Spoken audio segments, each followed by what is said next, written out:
Welcome to the Hamumu Halloween Home Horror Hoedown, the podcast where we watch scary movies so you don't have to. From award-winning to completely unknown, we take them all way too seriously. I'm your host, Mike Hummel. And I'm your host, Solange Hummel. Now, warning, we use a ghoulish number of spoilers, so watch the movies first. Second warning, we don't know anything about anything, so don't take us seriously as we take these movies seriously. Hey everybody, it's Mike from the future again, but not your future, your past, my future. Well, not my future, the other me's future, the one that you're going to hear on this recording. And Soli, she's not here, but it's her future. Anyway, we're back with more of this roundup, so let's get right back into it with our first film. The Unbinding from 2023. Did it keep the high standards going? No. The Unbinding is our first, and I believe only, not found footage film here. Only it is kind of a found footage film because it's a documentary. A real documentary. Oh. Sort of. What does that mean? It means it's, I'm trying not to swear, nonsense. It is garbage. It's this couple, the Newkirks, who run like a museum of the paranormal. It's like a traveling exhibit around the country. Real people. And their thing is they collect haunted items, you know, that people send in to them and are like, oh, this doll in my house is haunted. Here, take it. And they take it and they supposedly, you know, scan it and make sure it's not too dangerous or whatever. And then they have it in their display so you can see it and be like, this was the doll that was haunted at that one house. This is the story of a certain specific haunted doll. Well, not doll, but like ancient statue that was found in the woods somewhere that they are dealing with. And all the weird, scary things that go on with it. The very real, very terrifying things that happen when they have this doll in their possession. Mm-hmm. The evidence they present of this, it's not that there's no evidence. It's quite the opposite. There's very real evidence of very supernatural things happening, which means... Very real evidence? Yes. It means they are fully lying. This whole thing is a hoax. And they're trying to scam gullible people and get them to come to their, you know, little show. This is like an ad for them. It's infuriating to think that this is preying on gullible people and terrible. And I give it 0 peanut butter cups out of 5 as a result. This is a crime against humanity. And then, okay, just a specific fun part. They're doing a 3D scan of the doll, which is like a wooden statue, and it has a bunch of nails jammed in its eyes. Which, by the way, at one point in the movie, they go, these aren't old nails. We've discovered they had been bought at Walmart. Spooky. Okay. They do the scan, and the guy doing the scan says, oh my gosh, it's not, the nails don't show up on the scan. Which, of course, again, just like the facial tech thing, doesn't make any sense. You know, light bouncing off of things, the nails would show up. Uh-huh. They're ghost nails. And... during one of the shots from that scene, you can see the screen on his computer and you can see that the nails are there, that his scanner is picking up the nails. So there's that. But then also later he says, we had to digitally remove the nails. They were too thin to 3D print because they scanned it in order to make a 3D print of it. So the nails don't show up because they removed them. Yeah. So the nails were there and they removed them. And they're admitting it because they forgot what they said 2 minutes earlier in the movie. That's dumb. You know what? It's bad enough if you're a creepy snake oil salesman, scammer, garbage person. Mm-hmm. But then at least keep your freaking lies straight. I agree. Be good at it. And actually, in my notes, I realized, oh, wait. I forgot. One of their big scary events, like a major thing, happened at Paracon, which is a paranormal conference, in front of dozens and dozens of people. There are no interviews with any of them. There's no video footage of this happening. There's just reenactments. That's impossible, friends. Mm-hmm. This didn't happen at all. Anyway, I wasn't decided on a 0 until I looked on IMDb and saw a bunch of 10 out of 10 reviews saying, this is crazy stuff. This really happened. I can't believe it. That's what makes me give it a 0. These people are exploiting gullible people, and they're terrible, and I hate them. It's sad that there are so many people who have to be protected essentially from themselves. Yes. Because, like, if someone is telling you obvious lies, things that you can physically, with your own eyeballs, see are lies, Yeah. but you choose to believe them anyway, we're not really protecting you from them. We're protecting you from you and your inability to protect yourself. Yeah. That's sad. Okay. So moving on from the garbage people who get a 0. To classy people who made Split Screen from 2023. Classy is good. Oh, I was just saying that. There's nothing classy going on here. Well, what is Split Screen about? Well, I wanted to watch it because it said in the description that I don't know if it said it was presented in a split screen format, but it sounded like, because it's called Split Screen, this is an anthology, but with only 2 movies. And I thought they were going to actually be played together at the same time. And I was like, how is that going to work? That would be interesting, though. Yeah, but how? I don't know. Oh, that would take some very complex writing. But if you had 2 separate stories that somehow connected and they happened to like crossovers. They'd have to cross over. You have occasional crossovers throughout. That would be interesting, and I want to see that. Somebody make that. Well, don't call it Split Screen because that's already been done, and it is not a split screen movie. It's just it's a hacker who's found these secret files, and he's going to share them with us so that the truth gets out. And he plays one movie, and then he plays the other movie, and then he talks about a little bit more at the end. Do the movies have split screens in them? No.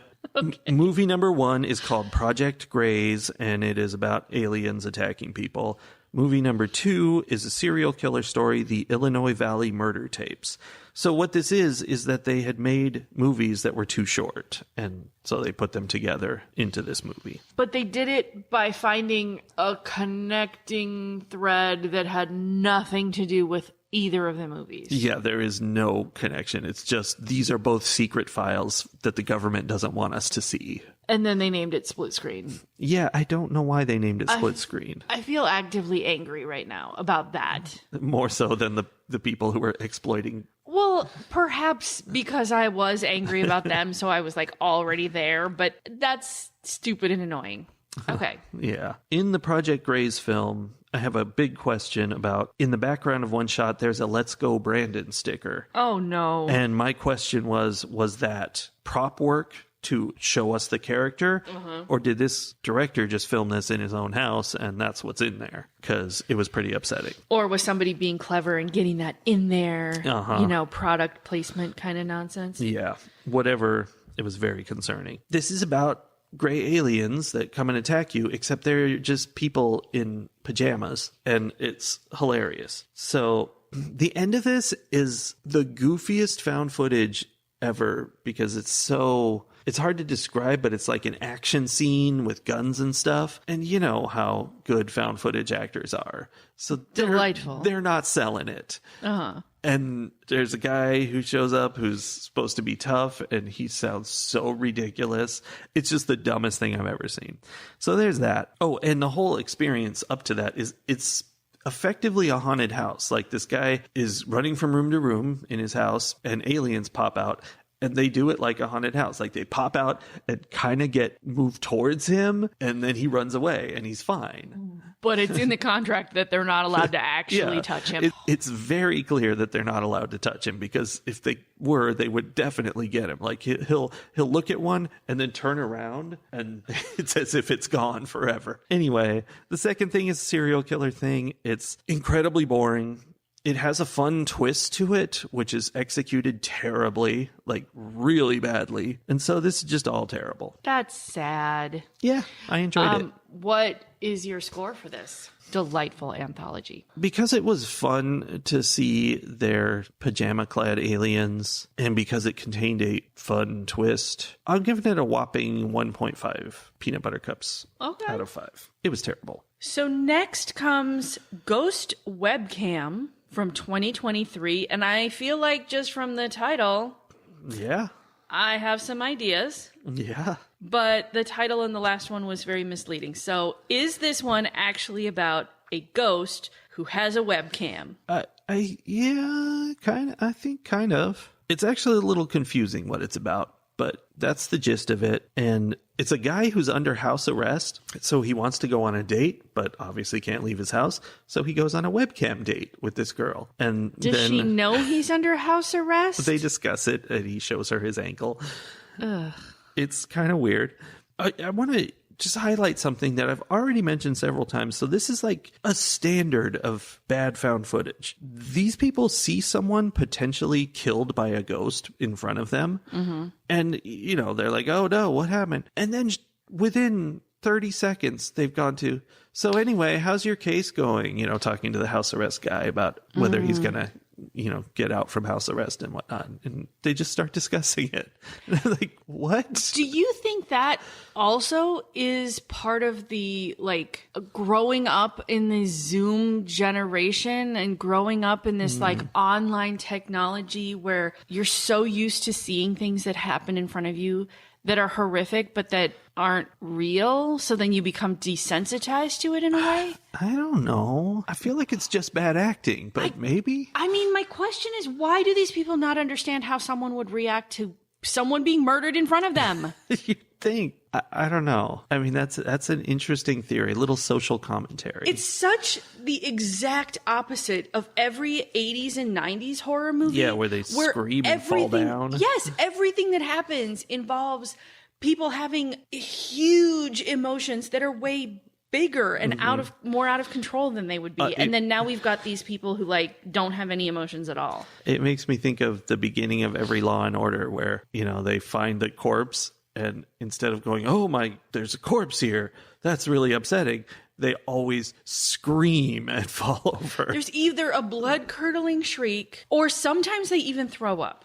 Yeah. Yeah. Okay. So she sees someone murdered in front of her. There's a bunch of people on this call at one point. They collect people on the call. It's a whole thing. Group date? What is happening? Well, as things happen that are weird, they're like, oh, we have to call this person and add them onto the call.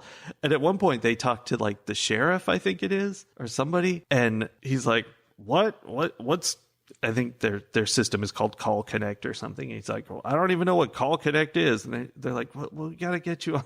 And he's like trying to explain the technology to the old man. I feel like your date is not going well if you have to invite the sheriff. Well, I mean, there's ghosts and murder and mayhem. So, of course. There's also, speaking of sheriffs, there's a little bit of ACAB going on in this movie about a guy on house arrest, which is kind of fun. And it has a twist ending to it, but it doesn't resolve the twist, is all I can really say. And that's annoying. Are they setting it up for Ghost Webcam 2? I don't think so. I think they just didn't know what they were doing. Okay. It's pretty dumb. But I did note that it was cheesy but fun, like a campfire ghost story. Basically, the people were like bubbly and, you know, very like cheesy rather than dour like they are in most of these movies. So it was kind of perky to watch. And of course, like a campfire ghost story, it was like, ooh, look at this spooky thing, and which wasn't really scary. It was just supernatural. So, silly movie. It's another 1.5 peanut butter cups out of 5. I'm sorry. Okay. I hate to do all this. It feels like you were fairly consistent with the kind of movie you chose. Yeah. I also feel like your choices and the scores you have given them are really vindicating my feelings about found footage movies. I mean, these are not just found footage movies. They're trash found footage movies, which is a whole tier below. There's no other kind. That's not true. There are some great found footage movies. I mean, they're not quality, but they're great. Okay, so Ghost Webcam wasn't one of them. No. Was Paranormal Prison from 2021 any better? I feel like 2021 makes me think very specific things about the kinds of movies that were being made. And I actually was going to ask, because a lot of these movies have been in like the 2021, 22, 23. Yeah, they're all pretty current. Like, how many of these movies have been struggling with, wrestling with, or even just including the idea of COVID. I'm pretty sure there's one that mentions it. In fact, I think it's the next one after this. So they're not like, we're not getting a bunch of on Zoom or on some kind of live stream, whatever, internet thing, because these characters are unable to leave their homes. Yeah, I mean, like Ghost Webcam, for example, they had to come up with this, he's under house arrest to get him to not leave his home. So I guess they're over COVID. So to be honest, I'm actually super fascinated by that because, you know, we were watching horror movies during COVID. Speaking of great found footage, Host. Okay. Yeah, that one was good. But like we were watching horror movies during COVID that were like because of COVID, right? Like everyone in the movie was locked down because they couldn't leave. That was part of the story was, you know, we couldn't save your friend or you couldn't whatever. I think it is so interesting that we have now moved past those stories. Like we're not telling lockdown stories anymore, but we still have the idea that we have now become so comfortable with online technology and online presence and online existence that that's just the way, you know, it's not, I have my little handheld camera or my iPhone and I'm running around in the woods to make a found footage film. It's someone finds all of the footage that I have of recording my everyday life because that's where I live my life now is on film. Yeah. I think that's fascinating. Okay. It's, this young generation. Paranormal prison. What happens? This is in the classic ghost hunters genre. So they're going to a haunted prison to, you know, find the ghosts. And I will note that this one was much higher quality than all the ones before it. Like, just in terms of technical presentation and all that. I have a note on this movie that I wrote right at the beginning that makes me really smart, but I can't tell you about it because it's a spoiler. But I caught the twist within 2 seconds. That's fun, but also kind of sad for the movie.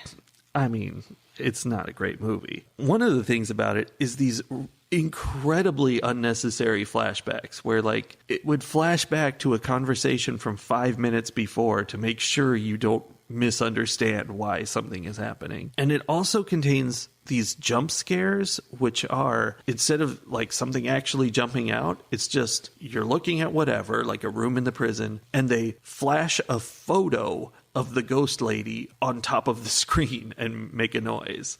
Like, what?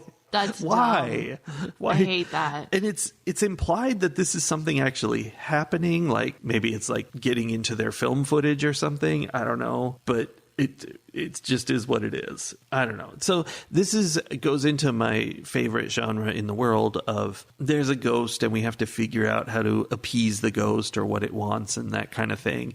And so that was fun. There was a good bit with that, but the exposition was so ham-fisted and it just whatever. And there was a super cheesy ending. So it's all just really dumb. This is like a Saturday afternoon special. Okay. About a paranormal prison. So what would you rate this Saturday afternoon special?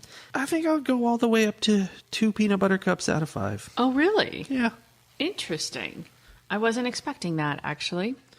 I don't know why, but I'm tired of doing 1.5s. Okay. So then you moved on to one that I totally watched. I don't know that I would say I totally watched it, but I was in the room and I do remember parts of it. The Death of April. From 2022. And that is about a girl named Megan who moves... Yeah, named Megan, not April. Not April. She moves from California to somewhere. Where did she move to? The East Coast. I think that might even be the only way they just ever described it. Okay. And her family is really upset. Yeah. That's mostly what I remember. We had a lot of weird theories, like that her family was a cult trying to keep her from leaving and all kinds of things. They seemed needlessly attached. This movie, I noted, had the best acting of any of the movies we've seen so far, which is not saying a lot, but it was a breath of fresh air. It did feel more like a real movie than some of them. Yeah. Although it didn't, like... I don't know. The found footage aspect of it is always so detrimental to it feeling like a real movie because everyone is like very stiltedly talking directly at the camera, and that everyone gets weird then. Yeah, and this one was done like in a documentary style, so they like had interviews with her parents and stuff, and that added some tension where they were like, her parents were talking, and it was like, is she dead at this point? Like, what's going on? And I had a theory, and it turned out to be, well, halfway right. So it's interesting. There's kind of some mystery to that. I do feel like those talking head pieces were part of what made me think there was going to be more to the story than there actually was, because they were being so weird and unnatural in those interviews that I'm like, are they making these things happen to her in order to force her to move home? Like, what is going on? And I really think it was just that the acting wasn't great. But still better than those other movies. Still better. Well, right. It's a low bar. The thing I really liked about this movie is that it's a ripoff of Paranormal Activity. So, you know, it's about looking at the screen and seeing what's moving in the background, which is my favorite activity. So that was fun. Ultimately, it didn't really go anywhere much. Not really. There wasn't a lot of closure. The title does make sense by the end of the movie. Yes, at least we know that makes sense. How would you rate The Death of April? I'm going to go nuts with this one and give it 2.5 peanut butter cups out of 5. Oh my gosh. You liked this one so much. This was your favorite movie. Yeah, favorite of all time, 2.5. Do you have the ability to rate this movie? I don't think it would be fair to rate it. I wasn't watching in that way. It was more that I was not watching, and then sometimes something would happen and I would be annoyed by it. And so I would like have to shout at the screen. Yeah, we did some of that. Would you feel better rating The House in Sherwood from 2020, a Richard Mansfield film? You'll have to remind me what it was. This was a movie about a psychic lady going into a house and like she's going to stay there for a few days and like try to determine what the spirits are up to and whatever. Oh yeah. But she also works as a fortune teller, and there's another lady to whom she gave some bad financial advice as a result, and that lady is really out to get her. So this movie consists of her being in the haunted house and the other lady sneaking into the haunted house and messing with her. Yes. Which is a very fun idea. The premise of it is, I don't want to say it was, because it was a little more than what it starts as, and I don't want to spoil how it ends and everything. But like the premise of it is Scammer, the scammy, socially inappropriate, creepy person, right? Like, yeah, like it's two kinds of bad people in society, and they are going at each other, or they're like interacting with each other. And there was a part of me that was watching this and was like, yeah, get it, you know, go for it. Like, you guys take each other out and the rest of us will be better off. Yeah. Yeah. Because like, you know, as we talked about The Unbinding, obviously I don't like people getting scammed. And so I'm inclined to support this woman who's messing with her, but I can't because she's like a mustache twirling psycho villain. She horrible. Okay, you know the lady on TikTok who always is the princesses, and she has like a Disney face where like, and I mean that like Jim Carrey kind of like, her face is so elastic that when she talks, it's like it's a cartoon character talking. Yeah. And she the lady on TikTok like takes advantage of that and plays like Disney characters, right? So does this lady. This lady was a Disney villain for sure. And yeah, she totally looked like it. Her mouth just moves like it's animated on a cartoon instead of real life. It was so interesting. She was chewing up the scenery. She was. The idea of her getting even with someone who scammed her, yes, I was on board with that, but she so immediately became that wasn't what was going on, and she's just a mentally disturbed person who was horrible, actively stalking and committing crimes against another human being. Yeah. And I was like, oh girl, you need help, and none of this is good, and I'm very uncomfortable. Well, and another part of it was that the way she was messing with her, some of the things she was doing anyway, were such dumb ideas. Like she would write her these like ransom note letters that are like, you're a fraud, and slip them under the door. And she was so like cheerfully gleeful about how she was getting her with this. And I'm like, that's stupid. That's dumb. I feel like that's part of what made me feel like I couldn't, like it made me very uncomfortable, because it wasn't a character doing something movie-like. It was, ooh, this is the kind of thinking actual people in the world have if they are, you know, struggling with mental health, and they're like not all together connected to reality. It's the bad things that people do when they are having mental health episodes. Yeah. That I was like, oh no, this is bad. Yeah. And it was fun though that it twisted it around, where at first we were like, ugh, this person is a scammer. And then I was like, oh no, she's going to get murdered by someone who's sneaking into her house. Yeah. And, I did love when we were seeing both of their stories, because they were both live stream, like Facebook living and whatever medium they were using. I just want to say that's part of what was bad about the evil woman, was that she's live streaming this and going, hee, look what I'm doing. And what she's doing is terrible. Like, who's watching this stream? Okay, but here's the thing. I don't think anyone was watching her stream. Probably. I think that was part of what was interesting to me, is the scammer lady, the lady who, you know, is the psychic. What annoyed me about her is that she was live streaming on her phone and recording for YouTube at the same time, simultaneously all the time. Yeah. So they would like flip back and forth between the two shots, which was interesting, except it meant that if you were only watching on YouTube, say, half the time she's not even looking at you. She's looking off screen because she's looking at her phone. And if you were watching the live stream, half the time she's not even looking at you because she's looking at the YouTube camera. Like, I was annoyed by the reality of it in a way that I probably shouldn't have been. But she was popular. She had fans. She had people making comments. Like, she was a content creator who had an audience. And I think this other lady wanted to be that, wanted that part of her life. Mm-hmm. And it's like when you scroll through TikTok, and like every once in a while you come to someone who's just like in their home and they have no followers and they have like, it's just zeros all down the side. Yeah. And you're like, oh no, this is just a person who really wants attention. I mean, they all are, but like, this is a person this one's failing who at it. really wants attention, and no one is paying attention. It's extra sad. Yeah. I think the saddest thing is that through all these reviews, we've discovered that you are obsessed with TikTok. Oh my God. I mean, you keep bringing it up. You're speechless.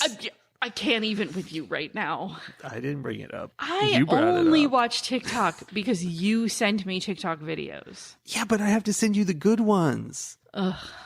Like when there's tigers playing with pumpkins. That is cute. This movie was actually split screen. It was. And I really, really liked that piece of it, and how like you could see what was going on both sides, and how like the near misses were, you know, how near they were. And it was fun. This is another one that could be fuel for the niche tea lady.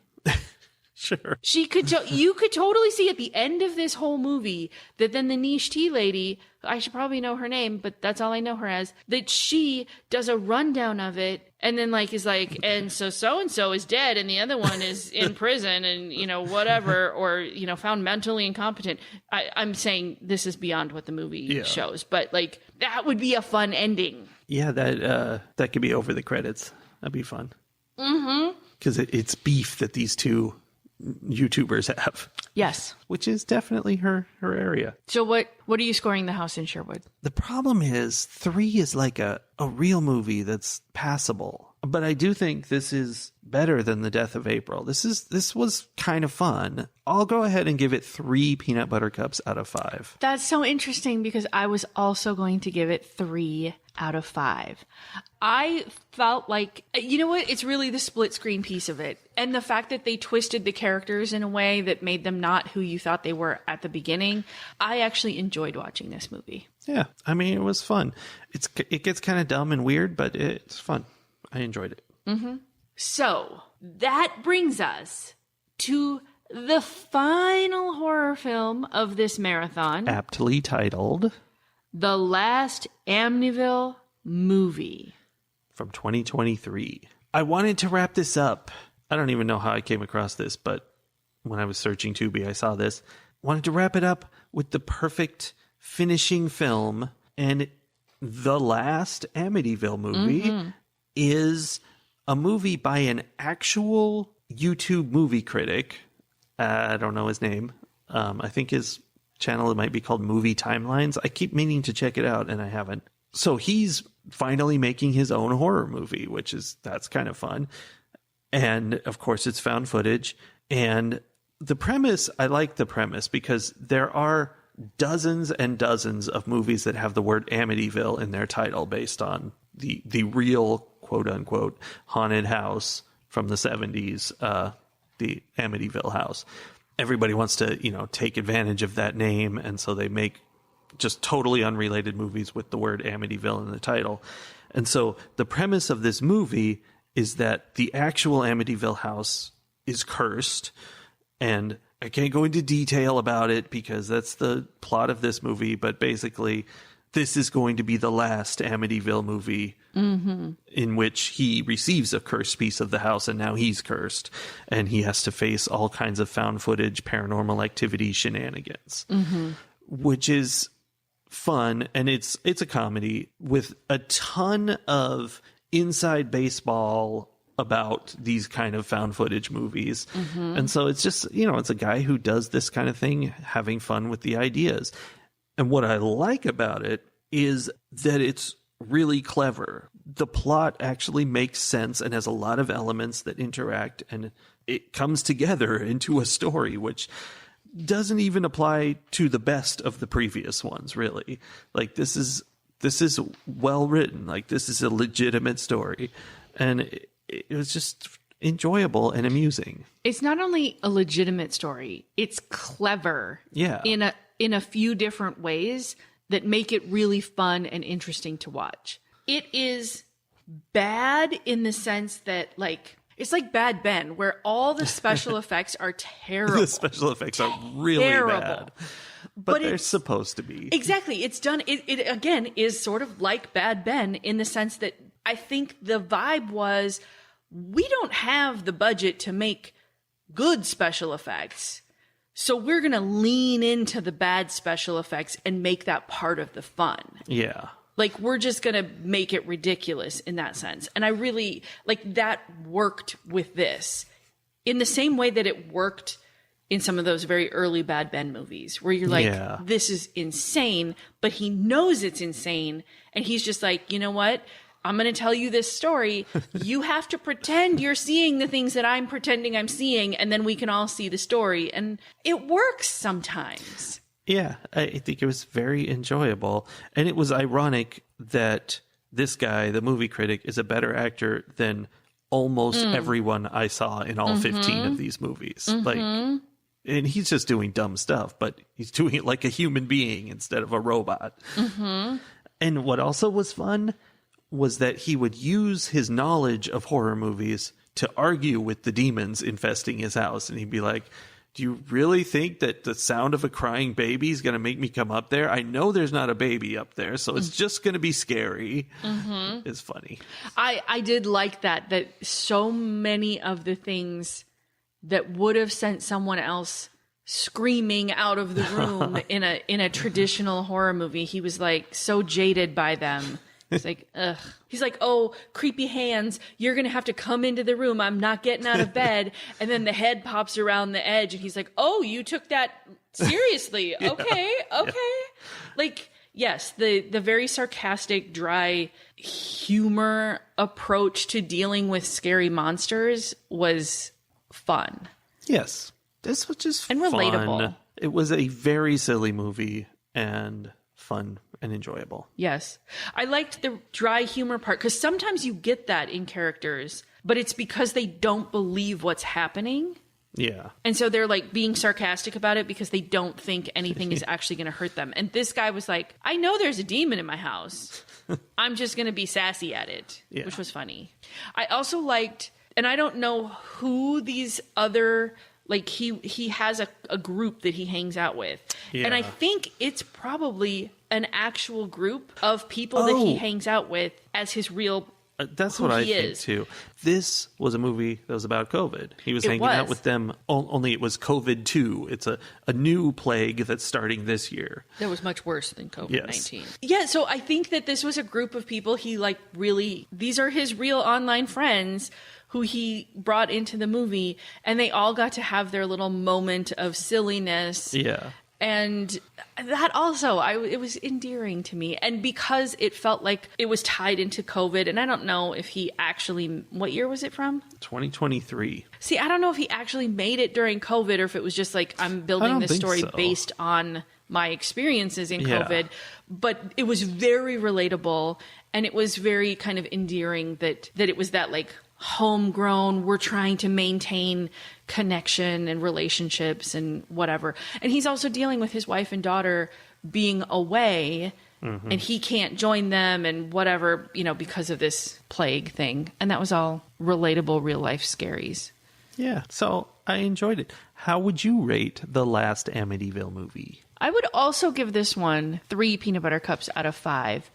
And it maybe even deserves a little bit more, but like, it's not a great movie. Like it's not a classic, but it was a good, fun watch, and it had some clever things to it, and it made me laugh several times. And like, I don't know if I was scared, but there were a couple, like, it was that Paranormal Activity thing where there was stuff going on in the background, and so you had to watch really closely. Yeah. And you'd be like, oh, I saw it. One of my favorite things. Yeah.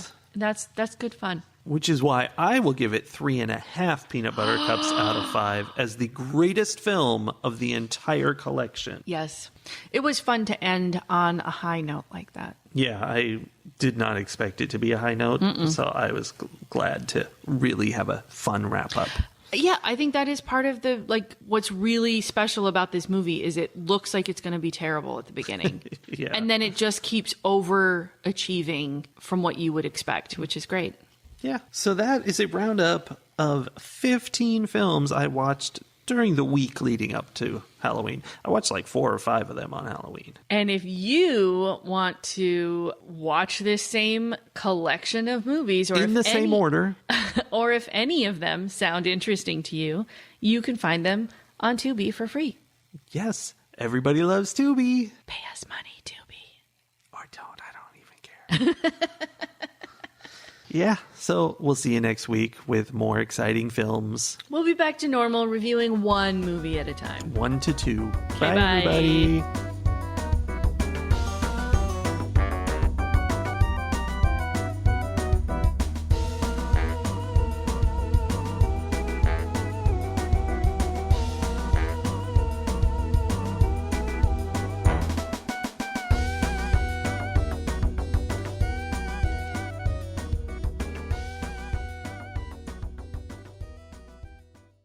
So I hear that the first movie you watched is #missing. Should I not do that? Where did you hear this? Who told you? A little bat told me. Bat? Anyway,